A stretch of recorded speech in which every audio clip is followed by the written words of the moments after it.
সংবাদ সবাইকে স্বাগত জানাচ্ছি। আমি ফিরোজ তোহা। শুরুতে সংবাদ শিরোনাম জানিয়ে দিব সর্বশেষ গুরুত্বপূর্ণ আপডেট সংবাদ। শুরুতে শিরোনাম। নির্বাচন শেষে পুলিশ প্রিজাইডিং অফিসারের উপর আওয়ামী লীগ নেতাদের হামলা। এরপর জানিয়ে দিব জাল ভোট দিতে গিয়ে আওয়ামী লীগ নেতা ধরা।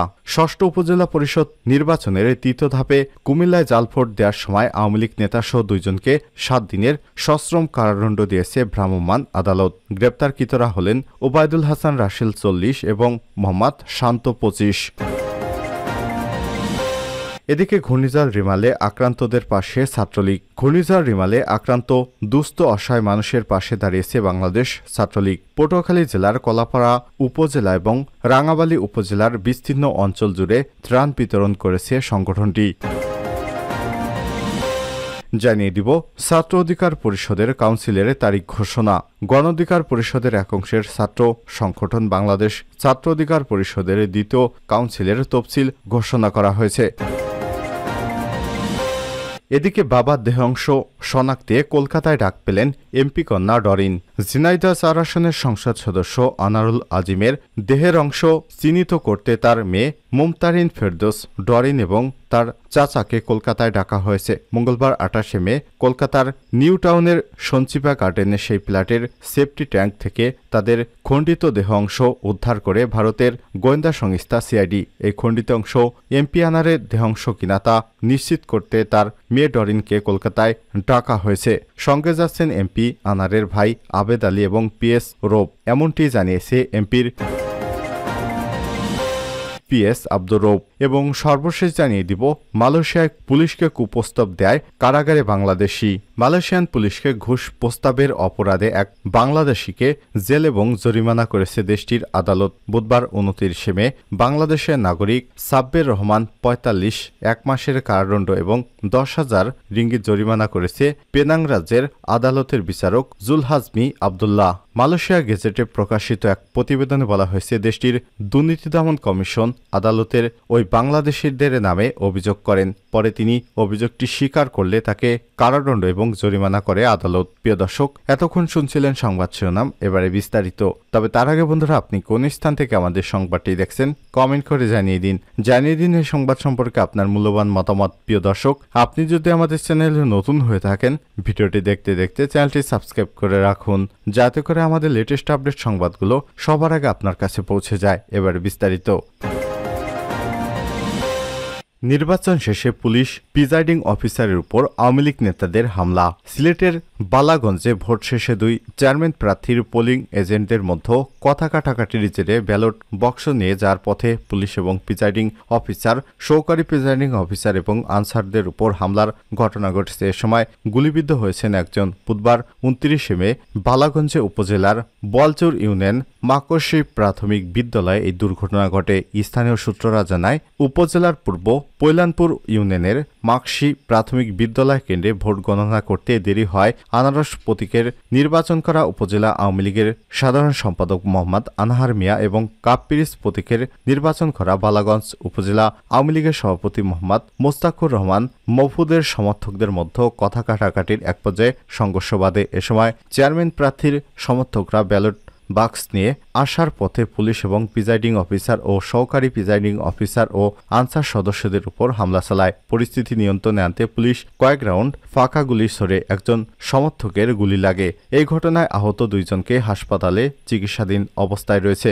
ঘটনার খবর পেয়ে সিলেট জেলা সহকারী পুলিশ সুপার অলোক শর্মা এবং বালাগঞ্জ থানার ওসি বদিউজ্জামান তাদের উদ্ধার করেন। বালাগঞ্জ থানার ওসি বদিউজ্জামান কালবেলাকে বলেন, ব্যালট বাক্স নিয়ে আসার পথে 2 চেয়ারম্যানের প্রার্থীর সমর্থকেরা পুলিশের প্রিজাইডিং অফিসার, সহকারী প্রিজাইডিং অফিসার এবং আনসারদের উপর হামলা চালায়। পরিস্থিতি নিয়ন্ত্রণ করতে পুলিশ ফাঁকা গুলি ছড়ে। এই ঘটনায় 3 জনকে আটক করা হয়েছে। জাল ভোট দিতে গিয়ে আওয়ামী লীগ নেতা ধরা। ষষ্ঠ উপজেলা পরিষদ নির্বাচনের তৃতীয় ধাপে কুমিল্লায় জাল ভোট দেওয়ার সময় আওয়ামী লীগ নেতা সহ 2 জনকে 7 দিনের সশ্রম কারাদণ্ড দিয়েছে ভ্রাম্যমাণ আদালত। গ্রেপ্তারকৃতরা হলেন ওবায়দুল হাসান রাসেল 40 এবং মোহাম্মদ শান্ত 25। বুধবার 29 মে দেবিদ্বার উপজেলার গুনাইঘর ইউনিয়ন গুনাইঘর উত্তর সরকারি প্রাথমিক বিদ্যালয় কেন্দ্রে এই দুর্ঘটনা ঘটে। কারাদণ্ডপ্রাপ্ত ওবায়দুল হাসান রাসেল উত্তর গুনাইঘর ইউনিয়ন আওয়ামী লীগের সাধারণ সম্পাদক। ঘটনার সত্যতা নিশ্চিত করে এক্সিকিউটিভ ম্যাজিস্ট্রেট সৌম্য চৌধুরী বলেছেন, গুনাইঘর উত্তর সরকারি প্রাথমিক বিদ্যালয় কেন্দ্রে জাল ভোট দেওয়ার সময় উপজেলা পরিষদ নির্বাচন বিধিমালা 2013 সালের 72 নং বিধিতে দোষী সাব্যস্ত করে এই সাজা প্রদান করা হয়। বিকেলে তাকে কুমিল্লা জেলা কারাগারে পাঠানো হয়। এদিকে একই উপজেলার ধামতি ইউনিয়নের সরকারি প্রাথমিক বিদ্যালয়ে বেলা 11:15টার দিকে আনারস প্রতীকে জাল ভোট দেওয়ার সময় দায়িত্বপ্রাপ্ত নির্বাহী ম্যাজিস্ট্রেট 2 জনকে আটক করে পরে বিকাল 4টার দিকে ভোটগ্রহণ শেষে তাদের ছেড়ে দেওয়া হয়। অন্যদিকে কুমিল্লার বুড়িংচর উপজেলা পরিষদ নির্বাচনে জাল ভোট দেয়ায় একই কেন্দ্রের 2 প্রার্থীর 4 এজেন্টকে 4 দিন করে বিনাশ্রম কারাদণ্ড দিয়েছে ভ্রাম্যমাণ আদালত। নির্বাহী ম্যাজিস্ট্রেট মোহাম্মদ মেহেদী হাসান খান শাওন বলেন, জাল ভোট দেওয়ার সময় আমি ওই কেন্দ্রে গিয়ে 4 এজেন্টকে হাতে নাতে ধরি, পরে তাদের 4 দিন করে কারাদণ্ড দিয়েছি। ঘূর্ণিঝড় রিমালে আক্রান্তদের পাশে ছাত্রলীগ। ঘূর্ণিঝড় রিমালে আক্রান্ত দুস্থ অসহায় মানুষের পাশে দাঁড়িয়েছে বাংলাদেশ ছাত্রলীগ। বুধবার 29 মে পটুয়াখালী জেলার কলাপাড়া উপজেলা এবং রাঙামালী উপজেলার বিস্তীর্ণ অঞ্চল জুড়ে ত্রাণ বিতরণ করেছে সংগঠনটি। ছাত্রলীগ জানিয়েছে, পটুয়াখালীর এই এলাকায় 1000-এরও বেশি পরিবারের মাঝে ত্রাণ পৌঁছে দিয়েছে ছাত্রলীগের নেতাকর্মীরা। এর মধ্যে চাল, ডাল, তেল, পেঁয়াজ, আলু, রসুন এবং খাবার স্যালাইন উল্লেখযোগ্য। এই ত্রাণ বিতরণ কর্মসূচিতে উপস্থিত ছিলেন বাংলাদেশ ছাত্রলীগের সাধারণ সম্পাদক শেখ ওয়ালি আসিফ ইনান এবং কেন্দ্রীয় নির্বাহী সংসদের অন্যান্য নেতৃত্ববৃন্দ জানায়, পটুয়াখালী ছাড়াও দেশের অন্যান্য যে সকল উপকূলীয় অঞ্চলসমূহে ঘূর্ণিঝড় রিমাল আঘাত হেনেছে সে সকল স্থানেও যোগাযোগ করে এই ত্রাণ বিতরণ এবং পুনর্বাসন কার্যক্রম চলমান রয়েছে।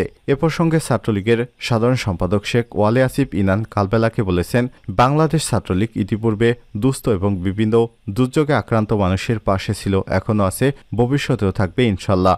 বঙ্গবন্ধু কন্যা দেশরত্ন শেখ হাসিনার নির্দেশনা অনুযায়ী ছাত্রলীগ সবসময় মানুষের কল্যাণের জন্য কাজ করবে, এটাই আমাদের শপথ। এই শপথ অনুযায়ী পটুয়াখালীসহ সকল দুর্যোগ পীড়িত এলাকায় আমাদের কার্যক্রম চলমান রয়েছে। ছাত্র অধিকার পরিষদের কাউন্সিলের তারিখ ঘোষণা। গণ অধিকার পরিষদের একাংশের ছাত্র সংগঠন বাংলাদেশ ছাত্র অধিকার পরিষদের দ্বিতীয় কাউন্সিলের তফসিল ঘোষণা করা হয়েছে বুধবার 29 মে সন্ধ্যায় রাজধানীর পল্টন মোড় সংলগ্ন আল রাজি কমপ্লেক্সে। গণ অধিকার পরিষদের অস্থায়ী কার্যালয়ে প্রধান নির্বাচন কমিশনার আবু হানিফ এই তফসিল ঘোষণা করেন। ঘোষিত তফসিল খসড়া ভোটার তালিকা প্রকাশ 1 জুন, চূড়ান্ত ভোটার তালিকা প্রকাশ 3 জুন, মনোনয়নপত্র সংগ্রহণ 4 থেকে 8 জুন, মনোনয়নপত্র জমাদান 9 থেকে 10 জুন, প্রার্থীদের প্রাথমিক তালিকা প্রকাশ 12 জুন, মনোনয়নপত্র সংক্রান্ত অভিযোগ দাখিল 13 জুন, অভিযোগের নিষ্পত্তি 15 জুন, প্রার্থিতা প্রত্যাহারের শেষ দিন 20 জুন, চূড়ান্ত প্রার্থী তালিকা 21 জুন এবং ভোট গ্রহণ এবং ফল প্রকাশ 28 জুন। তফসিল ঘোষণার সময় উপস্থিত ছিলেন নির্বাচন কমিশনার মোহাম্মদ নিজামুদ্দিন, অ্যাডভোকেট মোহাম্মদ খালিদ হোসেন, মোহাম্মদ খোরশেদ আলম, সৈয়দ মাহবুবুর রহমান। এর আগে গত 24 মে বাংলাদেশ ছাত্র অধিকার পরিষদের 3 জন উপদেষ্টা, গণ অধিকার পরিষদের সভাপতি নুরুল হক নূর, সাধারণ সম্পাদক মোহাম্মদ রাশেদ খান, সিনিয়র যুগ্ম সাধারণ সম্পাদক হাসান আল মামুন স্বাক্ষরিত এক প্রেস বিজ্ঞপ্তিতেই নির্বাচন কমিশন ঘোষণা করা হয়। বাবার দেহাংশ শনাক্তে কলকাতায় ডাক পেলেন এমপি কন্যা ডরিন। ঝিনাইদহ 4 আসনের সংসদ সদস্য আনারুল আজিম আনারের দেহের অংশ নিশ্চিত করতে তার মেয়ে মমতারিন, ফেরদৌস, ডরিন এবং চাচাকে কলকাতায় ডাকা হয়েছে। মঙ্গলবার 28 মে কলকাতার নিউটাউনের সঞ্জীবা গার্ডেনে সেই ফ্ল্যাটের সেফটি ট্যাঙ্ক থেকে দেহের খণ্ডিত অংশ উদ্ধার করা হয়। এই খণ্ডিত অংশ এমপি আনারের দেহাংশ কিনা তা নিশ্চিত করতে তার মেয়ে ডরিনকে কলকাতায় ডাকা হয়েছে। সঙ্গে যাচ্ছেন এমপি আনারের ভাই আবেদ আলী এবং পিএস রৌপ, এমনটি জানিয়েছে এমপির পিএস আব্দুর রৌপ। এ সময় তিনি জানান, এমপির বড় ভাইয়ের ভিসা রেডি থাকলেও আমার এবং এমপি কন্যা ডরিনের ভিসা 29 তারিখেও হাতে না পায় ভারতে যাওয়া সম্ভব হয়নি। দ্রুতই ভিসা হাতে পেলে আমরা কলকাতার উদ্দেশ্যে রওনা দেব। এর আগে সাংবাদিকদের ডিবি প্রধান হারুনুর রশিদ বলেন, এমপি আনারের পরিবারের কাউকে কলকাতায় নিয়ে আসা ছাড়া দ্রুততম সময়ে লাশ শনাক্ত করা সম্ভব নয়, তাই তার মেয়ে ডরিনকে এরই মধ্যে বিষয়টি জানানো হয়েছে। আশা করছি 2-1 দিনের মধ্যেই ডরিন এবং এমপির ভাই কলকাতায় আসতে পারেন।